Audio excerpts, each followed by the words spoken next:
Bem-vindo a mais um clipe do Gutenberg. Hoje eu tenho o prazer em receber para uma entrevista o executivo Leonardo Marcelo Lucas. O Marcelo é diretor de operações de uma indústria sueca instalada na Grande São Paulo.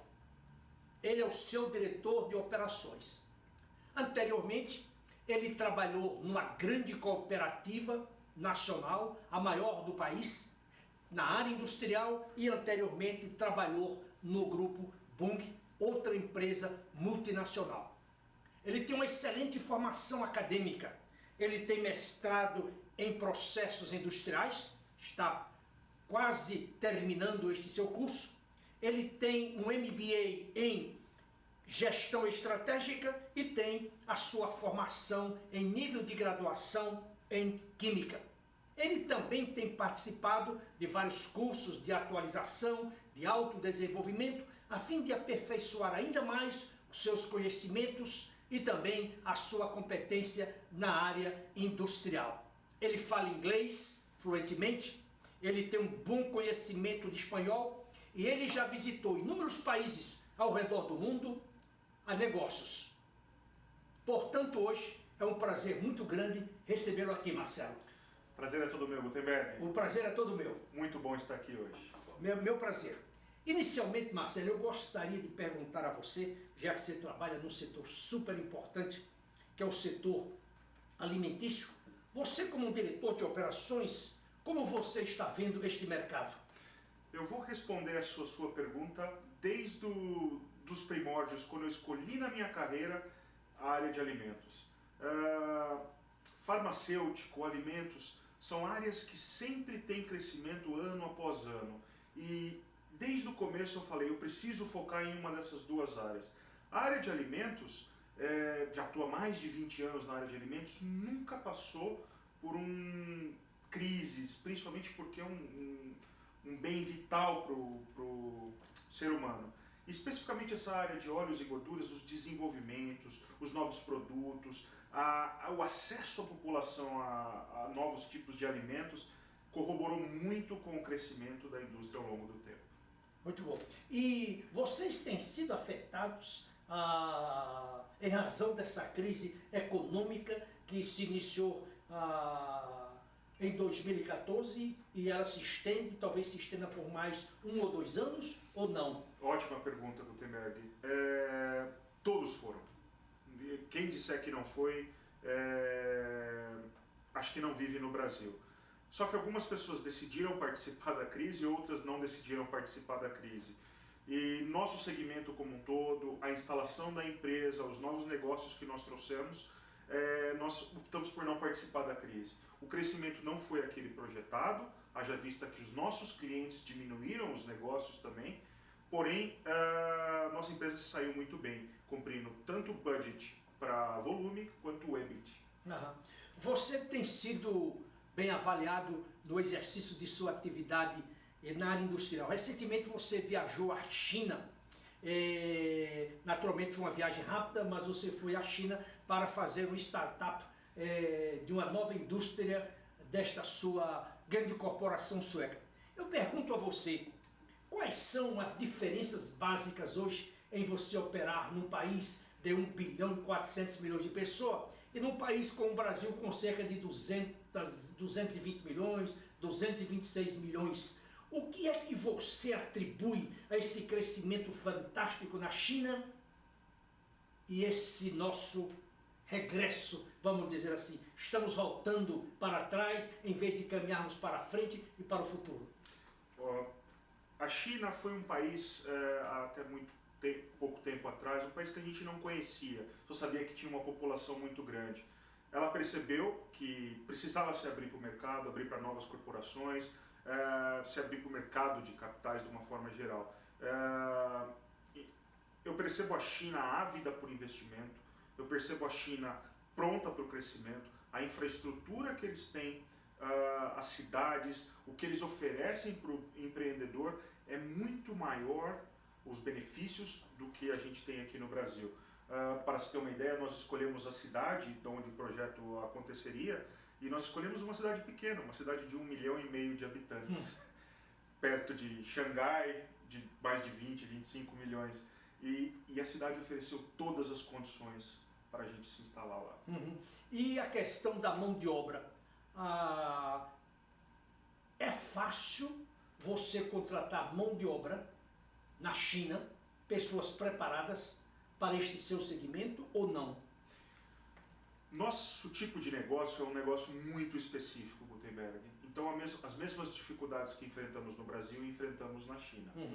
A diferença é que você tem um volume de mão de obra maior frente ao tamanho do país. Agora, as competências técnicas, as competências pessoais, mais surpreendente que possa ser, o povo chinês é um povo amável.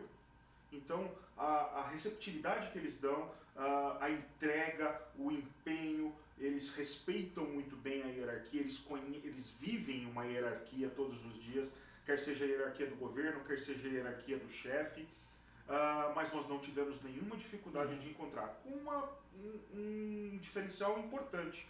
Aqui, em média, custa 2 vezes e meia o salário da pessoa em impostos. China é 30%. Então a mão de obra chinesa, além de ser muito bem qualificada, ela é muito mais barata, frente ao Brasil, por exemplo. E é interessante também, Leonardo, mencionar que a China investe pesadamente em educação há várias décadas. Não é? Exato. A China forma por ano cerca de 600 mil engenheiros. O Brasil forma 30 ou 40 mil e esses profissionais, em geral, vão trabalhar em grandes instituições de consultoria ou então em grandes bancos. Poucos querem verdadeiramente mergulhar na indústria, daí porque nós não temos inovadores, daí porque nós não temos cientistas, daí porque nós não temos criadores de novos processos, daí porque nós não temos áreas de engenharia, vamos dizer, que chamem a atenção do mundo. Então, vamos dizer, essas distinções deveriam nos levar a pensar e a formar engenheiros com essa vocação mais criadora, inovadora para aqui o nosso país. Eu costumo dizer que um país que é liderado por advogados e administradores de empresa não tem futuro. O futuro do mundo está na mão dos engenheiros. Verdade. Eu concordo. E é bem verdade, vamos dizer, que o engenheiro precisa ter qualidades gerenciais, administrativas, mas você só constrói um país com engenheiros. São eles que planejam as pontes, os edifícios, os processos, as novas metodologias, os grandes aprovações, as inovações, tudo, absolutamente tudo. Até mesmo uma simples caneta ou até mesmo um óculos, tudo isso tem a mão de um engenheiro. Um copo, o cheiro, tudo tem a mão de um engenheiro. Muito bom. Não poderia concordar mais contigo, Gutenberg. E eu falo isso apesar de ter estudado Direito e ter estudado Teologia, mas eu sempre acredito no engenheiro. Muito bom. Eu gostaria de fazer uma pergunta a você, até para ajudar aquelas pessoas que estão nos vendo. Por que você escolheu esta área industrial e também quais são essas qualidades hoje exigidas de um diretor de operações industriais? Ótima pergunta, Gutenberg. Eu acho que isso remete ao tempo de jovem. E eu tive 2 formações muito fortes. A da minha mãe, que foi uma pessoa que trabalhou desde os 7 anos de idade, e o meu pai, que desde que eu me lembro trabalha numa indústria. E eu vivi esse ambiente de pai e mãe trabalhando, indústrias, e eu nunca tive a menor dúvida na minha vida que eu queria trabalhar em indústria. Nunca passou pela minha cabeça fazer outra coisa. E daí eu comecei a me apaixonar por química, fiz o técnico em química, fiz engenharia química, fiz mestrado em processos industriais, tudo relacionado com química. E eu ainda acho que a química, assim como os engenheiros, o Gutenberg falou, a química transforma a vida das pessoas. Isso é química, o ar que a gente respira é química. E química tem um campo muito grande de atuação em qualquer uma das indústrias do mercado. Mais ou menos, resumindo, é por essa razão que eu escolhi trabalhar em indústria. Falando das competências, que foi a sua segunda pergunta, 3 competências são fundamentais para um diretor. A primeira é a capacidade de enxergar o todo e ter a visão sistêmica dos negócios. As interdependências que existem dentro de uma organização, que é um organismo vivo. Com certeza. A segunda, a capacidade técnica. O diretor, horas, precisa tomar uma decisão técnica, ora precisa tomar uma decisão comercial. Então ele tem que transitar tecnicamente por esses mundos, de tal forma que dê respaldo aos seus subordinados, aos gerentes e à organização como um todo. E terceiro, ter muita vontade de trabalhar, porque não é fácil ser diretor. É um peso enorme nas costas, mas aqueles que estão preparados e aceitam de bom grado o desafio e têm vontade de fazer diferente, esses vão. Você, como um diretor, deve ter já entrevistado profissionais para trabalhar com você. Você deve ter participado de programa de trainee, você deve ter participado do programa de desenvolvimento de seu gerente, de suas equipes, até porque sua empresa está em fase de crescimento no Brasil. Que mensagem você poderia dar para aqueles jovens que estão estudando engenharia e que desejam ingressar numa indústria a fim de participar do progresso e do avanço do país? Ótima pergunta, Gutenberg. Isso eu falo para cada um dos meus funcionários, os quais eu sei o nome, para cada um dos trainees ou dos colegas que eu encontro no dia a dia ou converso na fila do supermercado, eu digo, quanto antes você descobrir o que você quer ser da vida, mais sucesso você vai ter. Hoje eu percebo muito que os jovens tentam, retrocedem. Aí tentam uma outra função, retrocedem. Tentam. Às vezes é melhor você parar, ouvir o teu eu interior e falar, eu quero isso. Porque você não tem muito tempo para perder. Não tendo tempo para perder, você tem que acertar. Essa é a minha dica. Procure encontrar no seu eu interior o que realmente te faz feliz. E invista seu corpo, sua alma, o seu tempo nisso, para que você consiga colher os frutos de uma forma mais rápida e mais sólida. É isso mesmo. E eu gostaria de frisar, em adição a essas suas palavras, o fato de que você, jovem, nunca deve escolher uma profissão porque ela vai lhe dar status, ou poder ou dinheiro. Você há de escolher uma profissão porque a sua vocação é o seu chamado. O seu eu. O seu eu. Se você não escolher uma vocação para a qual você foi criado ou para a qual você está talhado, você fracassará qualquer que seja a faculdade que você fez. Em Harvard, Stanford, Fundação Getúlio Vargas, INSPER, qualquer outra.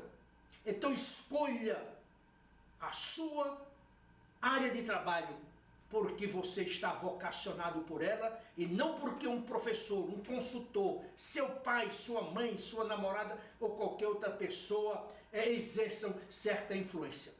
E antes de qualquer coisa, vou frisar, nunca procure, nunca busque uma carreira simplesmente porque ela dá dinheiro. Isto não é verdade. Esta é uma falsa premissa. Encontre satisfação, como o Marcelo falou. Seja apaixonado por aquilo que você faz e você terá sucesso. Só é você examinar a vida dos grandes empreendedores, dos grandes industriais, dos grandes professores, dos grandes cientistas, dos grandes médicos, dos grandes advogados, dos grandes engenheiros. Escolha a sua vocação com sabedoria. E eu gostaria de lhe fazer mais uma outra pergunta. Ao longo de sua carreira, diga-se de passagem, uma carreira bem sucedida, eu conheço muito bem, conheço a sua trajetória profissional, isto aqui não é nenhuma missa de corpo presente, é a pura verdade. Eu gostaria de saber de você, como diretor, encontra tempo para se atualizar. Porque é muito comum, no seu níveis superiores e muitas vezes até nos níveis inferiores, as pessoas dizerem que elas não têm tempo para estudar porque o trabalho consome tudo, a família, etc, etc. Como sei que você é um leitor, que você gosta de ler, que você gosta de pesquisar, eu pergunto a você, como é que você faz isso? Trabalhando 8, 10 horas por dia?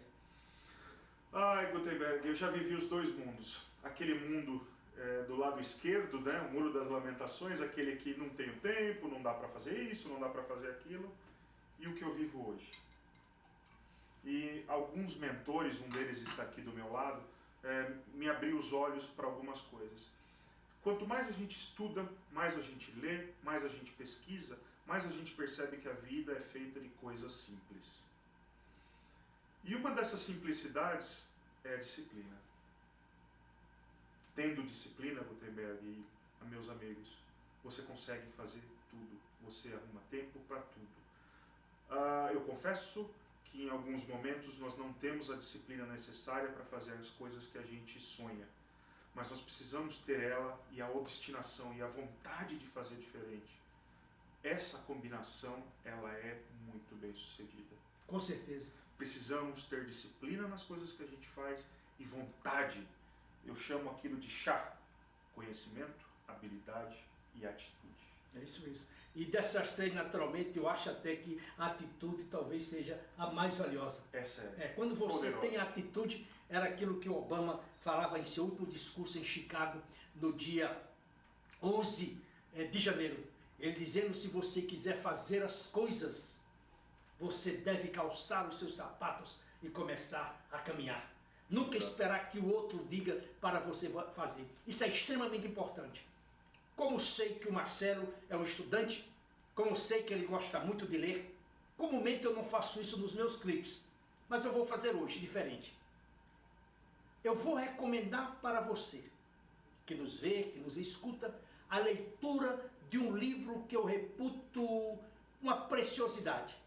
O livro tem o título de Maestria, de Robert Greene, o mesmo autor do livro As 48 Leis do Poder.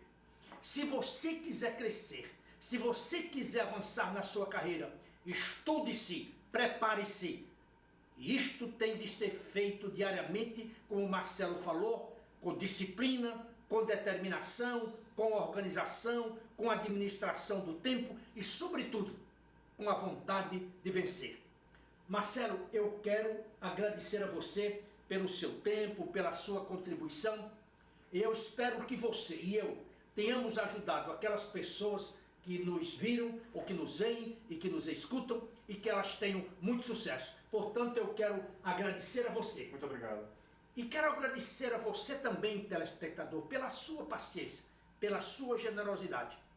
E quero convidá-lo para que visite o site da Gutenberg Consultores, www.gutenberg.com.br, e me mande uma mensagem se estes trabalhos que desenvolvo estão lhe ajudando. Visite o nosso site, veja os nossos artigos, veja o Minuto de Sabedoria, veja Moral da História, veja os depoimentos de executivos que passaram pela Gutenberg Consultores. Mas também não deixe de ver a entrevista de profissionais que estão trabalhando, que não estão em recolocação profissional e que são bem-sucedidos e, mesmo sendo bem perseguidos, eles querem se tornar ainda mais bem-sucedidos. Portanto, mais uma vez, muito obrigado a você e até o nosso próximo encontro, se Deus assim o permitir. Até lá!